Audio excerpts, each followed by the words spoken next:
I remember very well 10 years meeting and discussing a lot. And by the I guess it was in the hotel near Malindi. Watamu. You came to Watamu. It was Watamu. I think that was way back in 2005 or 6, thereabout.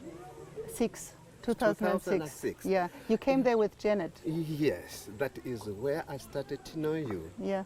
By then, I was working with Asante, Yeah, the other company, yeah. I know. Because I myself, I'm a teacher by profession. Yeah. Having retired from teaching in 2002, I joined one organization known as Asante. I can remember this. You can remember this, So I worked with Asante from 2003 up to 2006. It is that time when I received a call, or I received a letter, an invitation from you. Or it wasn't an invitation as such, but rather a meeting where we met at Watamu. And it was our first time, actually, to meet one another. And you came there with Janet, I remember, yeah? I was with Janet to meet you. We had not known one another. It was strange because meeting somebody you have never met Do you remember that our story started with a robbery? Indeed. Because I had only a photo from you, and in these days, all the black-skinned people looked the same for me. So we went out of the hotel, and the first taxi driver picked me up and said, I will bring you to Mr. Karani. And then he noticed, no, something is wrong. And you were waiting at the gate. I was. And then he called his taxi friend and he said, send her back immediately because Mr. Karani is waiting for her. You can imagine. Yeah. It was actually a time of anxiety because here I want to meet a couple. I want to meet Gabi. But where is Gabi? Because the time is gone and I don't meet her. Yeah, it was so really strange. It was terrifying a little bit. But all of a sudden, you appeared and said, okay, here we are. And we started with a good tea. We started with tea, and so we met. Long time ago. It was. So we started with Janet and you and Peter. Yeah. Yes. When I'm visiting the families now, sometimes I remember those days when we visited our families walking. Now we have 2 cars, a tuk-tuk, a motorbike. But in the early years, when we visited the family, we have to walk. And those families who are far away, we took a taxi. You remember? All these millions of taxi drivers taking our money. And we visited all the families, and then the muddy roads, the sandy roads. And you always told me, oh, it is not far. Only 30 minutes, and then after 1 hour. But now we are reach it. Now only 30 minutes. So we spent the day till in the evening. Let's come to the walking itself. Yeah? It was a great experience, so to speak, because walking from one family to another, imagine covering about 10 or 15 families. Yeah. It was hectic. And remember, we covered on foot, walking here and there. Spending the whole day walking, sweating. We oldies had a lot of energy. If you do it with young people today, they are tired after 5 families. It was a real experience. Really? It was a real experience. Yeah. So. And then the day came. I remember something else. We visited a school here, Bustani. Bustani, yes, just around. And I remember the headmaster of this school has a stone house. Yes. And I asked you when we passed the house, are you interested to have a house someday like this? And you said, I remember that this would be my biggest dream. And now, look around. Gorgeous, so to speak. Because during that time, I had not even, a mud house. Just, in fact, I started living under a tree. You can't imagine, but I started under a tree, sleeping there. Then when you came up with that, it was dream. But Richard, you were like this. you were thin like this. You can notice the first photos of me. Yeah, it was really, it was, and always hungry. Always hungry. Like an eating, so to speak. And when we went for lunch, you always took half of your lunch home to your children. Indeed. I will always remember this. And indeed, because I could not actually stomach all that, take all that without a share to my family. Yeah. And then the day came that we decided we will build a school. The idea came, yes. You brought that idea. You brought that idea of building a school. Yeah. Yes, you did and that. You showed me the place on the hill. And I remember that I thought, what the hell is he showing me there? Only trees and bushes. Here cannot be a school. It was really difficult in the beginning. The place was bushy, but I could imagine, suppose we start a school here, on this hilly place, a bushy place like this. So I imagined that place, and so you said, yeah, we had the same vision then. Indeed. About these white and blue colored homes and school classes, yeah. Yeah, sure. But in the beginning of the school, we had no electricity, we had no water there. So our mothers had to carry the water and the cement and the sand uphill. There were not a road, not even the bad road we have now. It was just a pathway. Yeah. First of all, the place was bushy. Our first challenge was to clear the bush, indeed. Yeah. And after clearing the bush... And not bushes, trees, with roots like... Yeah. Felling the trees, clearing the bush, and making the place look, nice. It was really hard job. Yeah, it was a challenge. And there was no single building. So starting a school without a single building... Do you remember the funny story about the lawyer in Mombasa when we wanted to have our papers? It was terrible. Climbing. I guess 13th or 14th floor. And we went there 3 times because first time the owner of the plot, we arrived there. The lawyer said, okay, can I have your ID card, please? And he said, oh, my ID card got lost in 1953. and I have only this paper from the police. So we were sent home. We were. Second time we went there, the elevator still not under construction.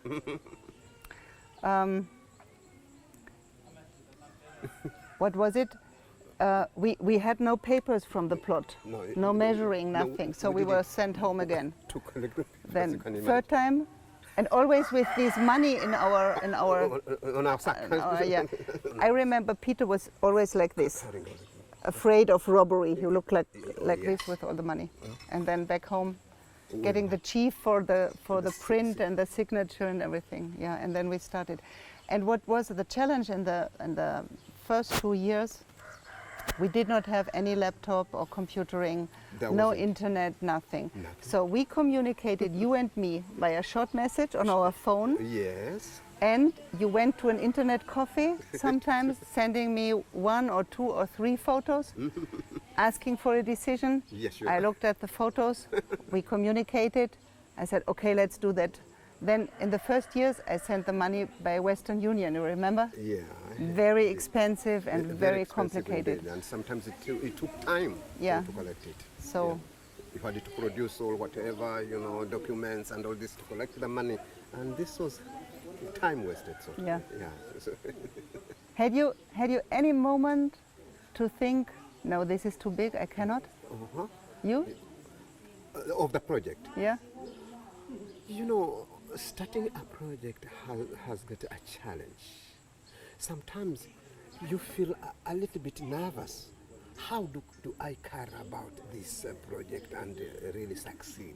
So, you get a little bit nervous, but then you have to get courage, Yeah. But I had the same idea. How do I go about this? And I was a little bit nervous. For me, there were 2 situations where I thought, no, this is too big. I cannot do it anymore. The first situation was the dining hall. Because remember, till end of the dining hall, it was only my money to spend. Yeah. And it was a very big amount of money. And the dining hall, it was so huge. Thanks God it was huge, because you was the one to press me and say, no, we make it bigger and bigger and bigger.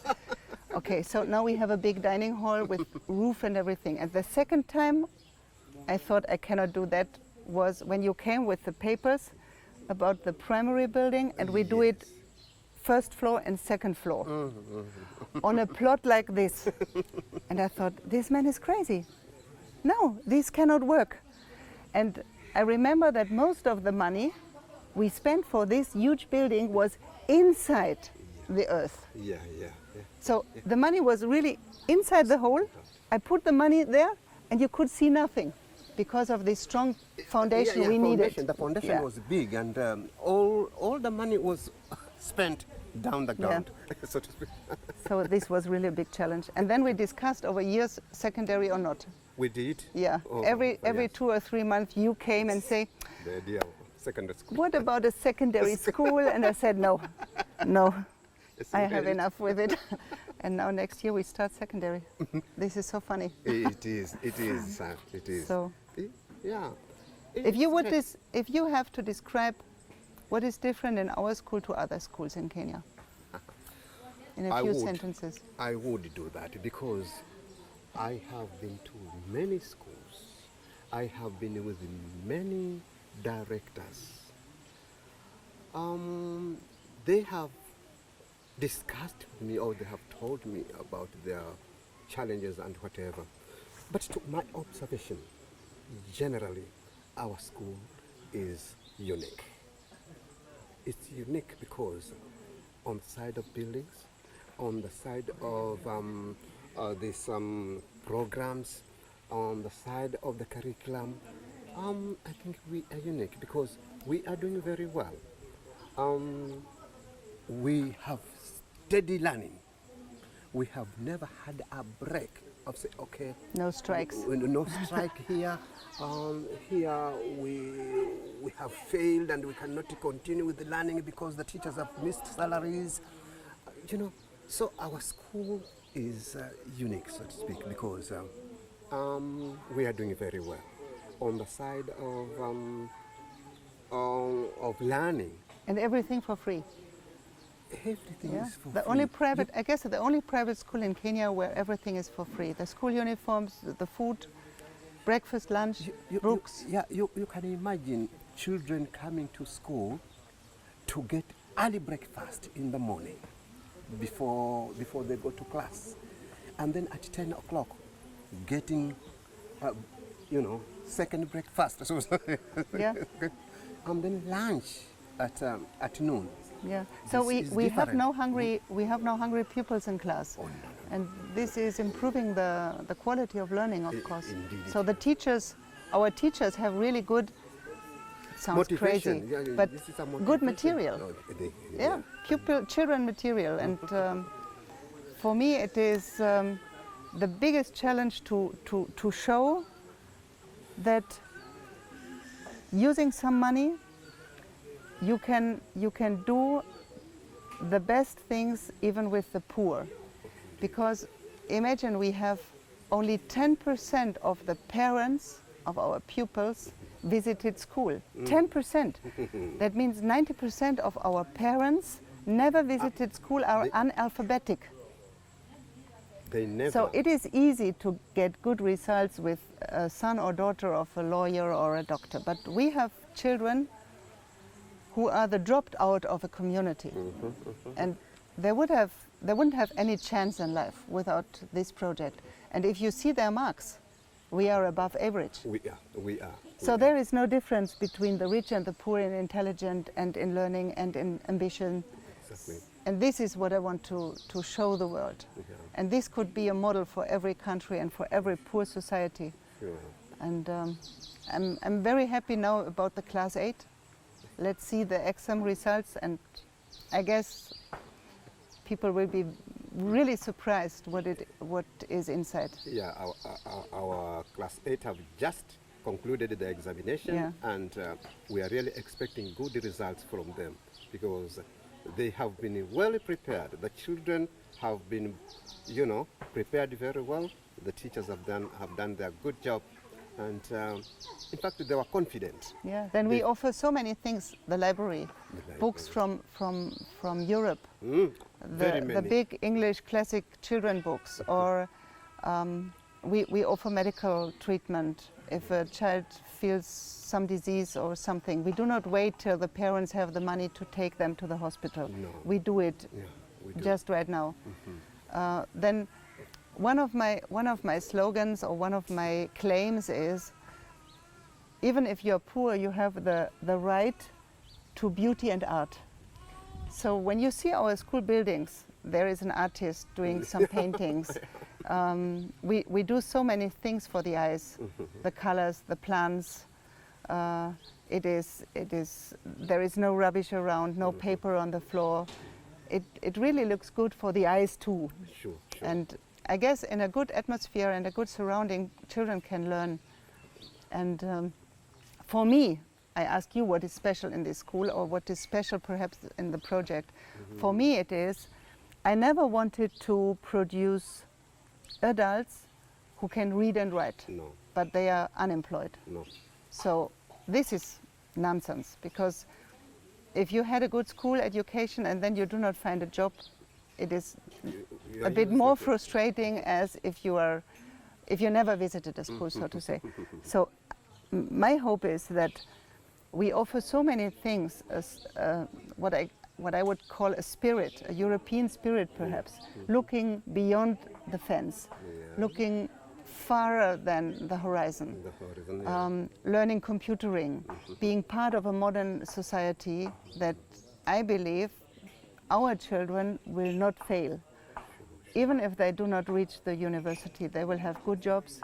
And really my hope is that they come back to Kilifi and making a change in the society and in the community, and perhaps some of them will help in the project. This would be the best thing ever. This is the best. Yeah, or the teachers, or...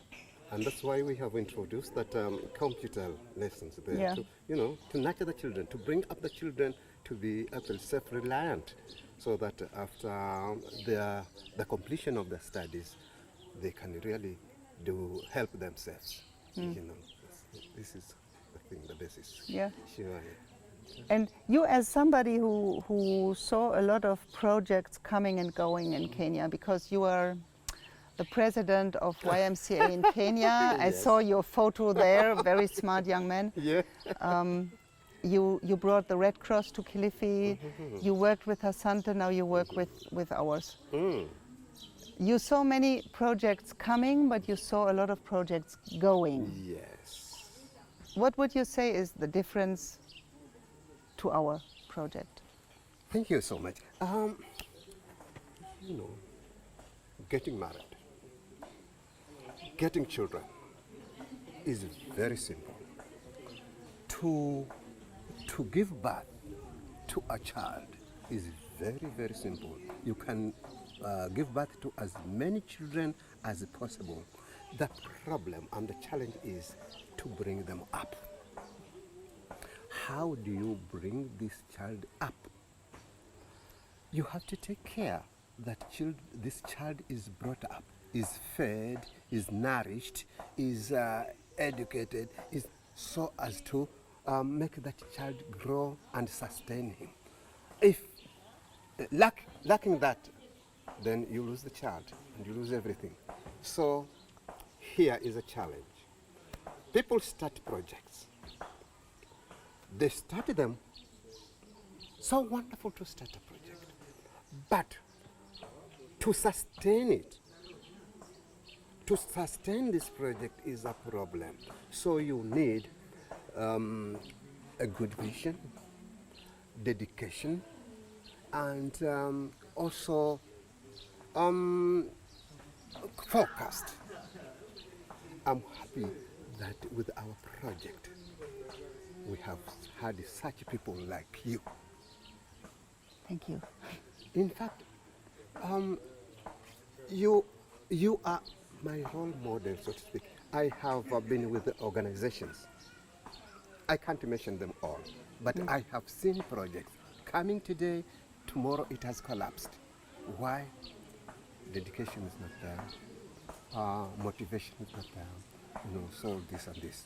After a year or two, this project, collapses. But I'm happy that our project has sustained up to date. And this is attributed to your hard work. I've never come across a person as hardworking, as devoted, as, focused. But sometimes I'm very strong, shouting around. Yes, and that is a trait. If you want something to go, you have also to be aggressive. You just can't relax. Yeah. Despite that you sacrifice your energy, you sacrifice even your money, time and everything. You have also to be aggressive to see that a project runs. And I'm happy that you have been a force behind all this. Yeah, I guess you may not do things only by your heart.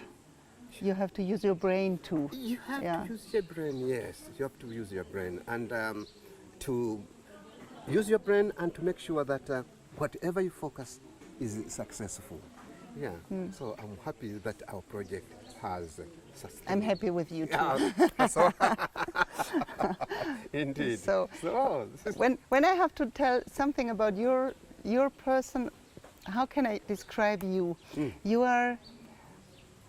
are very focused, and you are really the most loving person I know, because I guess you love everybody and every animal and every plant and everything. You are never aggressive, always dedicated to what you're doing, and always willing to learn. Yes. I remember your days in Vienna when I invited you to Austria. You were always learning something, and like a child, getting everything inside. Eating the whole day, not only really eating, but eating the impressions the you got. impression of everything, even the nature of the place. Yeah. And I remember your favorite dish is ice cream. Ice cream. Yeah. It was a very nice experience. In fact, visiting Europe, or Vienna for that matter, it was an impression. It was very, very impressive, and I really learned a lot from that end. Yeah. People are busy here and there. You cannot see just people idling, But when I visit your home now, I can see some of these things you learned in Europe. And this is good. People who come for an invitation, they bring back their impressions to Europe and changing something. They are perhaps no longer satisfied with what they have, and this is good. Yeah. This is a good struggle. Let us do more. Yeah, even in school. That seriousness of the people was what really attracted me. You go to every place, find people busy. They have even no time to talk to you unless it's not only positive. Yeah, unless they said, okay, here you are. Then they come and really they hug you but people are busy. But they are good people. They're very, very, very, hospitable. When you meet people, they actually come and say, oh. We say the same about the Kenyans. This is what was impressing me. What was really interesting in the beginning when we started with this kind of sponsorship, that people could not imagine here that in far Europe, many thousand kilometers away, there is one person taking care for their child. They were wondering, but how can this wonderful school be for free? And when we explained, okay, it is not for free, but somebody else is paying the school fees. Who is it? He's in Europe. You remember, they were really astonished. So this system of having sponsoring in Europe to send a child to school here, this is how we work till today. So all our children have a sponsor in Europe, and we are looking for sponsors, of course. And the elder the children are, the more it costs, of course. Now, for the secondary, for example, it's double than primary. Why? We need more books. We need better teachers, better educated teachers. We need more to feed them. And in our school it is perhaps easy, but in some other schools they demand for school fees. So we have to pay for these children even more than for the little ones. And the biggest challenge for me when I'm home and looking for sponsors is everybody wants to have a cute little girl. It must be a girl, yeah, with these dots around and the cornrows on the head. But the real challenge is to guide kids in the age of 14, 15, 16, when they are reaching secondary school, perhaps they reach university, and you cannot drop them. No. Because this is the biggest challenge. It might be easy to feed them during the primary season, but when they really are at the corner of developing their former career, then they need help. And perhaps this is the difference to other organizations. I know a lot of organizations because during my whole life as an adult, people earning money, I had the sponsorship for children all over the world, from all the big organizations. And it is always the same system. When the children are getting expensive, they are kicked out of the program. And this is a big challenge for us. It is. Because our children are growing, and what I'm telling my people at home is, if it is your own child, you cannot say, I love you only as long as you are tiny and cutie and not expensive. You have to love these children when they're expensive. And this is a big challenge for us to find these sponsoring people for the elders. And I'm happy to note that our parents are quite aware that that education is not for free. Somebody is, supporting that, Not just that the children go free and all this, but they have learned that for their children to go to school, there is somebody who is really sacrificing his whatever to educate that child. So, given that in mind, they are very thankful. We have had a series of meetings with the parents, and they have expressed their gratefulness or their gratitude to those sponsors who help in bringing their children to the level. This is what sponsors sometimes ask me. Does the parents or does the children, do they know there is somebody who is paying? And I say, yes, they know. Yeah, they do. They do not expect that everything is from my pocket. They do not expect it is raining from heaven. They know there is a working person behind. And some of these people in Austria or in Germany, they are not rich. They aren't. They are perhaps poor in our country, but there is a saying that the poor sometimes give more than the rich. Sure, so they decided to give little from their income to feed a child in faraway Kenya. And this is what I call dedication. And the parents know, the children know, and the children love this close connection to their parents. You remember they keep the letters or the photos, they keep it at the wall, they touch it over their beds. It's not strange, because when I was in Austria, I visited some of the homes and I found, photos on the walls. Yeah, we have the same, behind the beds, and it was strange to me. How come that we have photos also? What is so special about these photos? Yeah, it's our family. I thought they would put them in the album and all that. No, but, we want to see our beloved. Displaying them. Yeah, so the children do the same. And this is something special, perhaps, the close connection. And over the year we have many guests in the school, and they are all welcomed. You do not have to announce it weeks before. You make knock knock and you are welcomed. You can come in, visit the school, look inside the classrooms.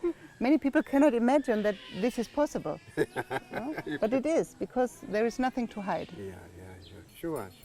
So we can say we came from far. We have traveled all the way. Yeah. So what is the next? To improve on what we're already doing. Yeah. So that we make it better. So this is our real mission. Yeah. The next step in buildings is we want to complete this building at the gate, this secondary. We need more rooms for our children. Yeah, yeah. I want to buy the neighbor plot. I want to make a nursery on the neighbor plot so that we have nursery separated from the learning classes. So it's never ending.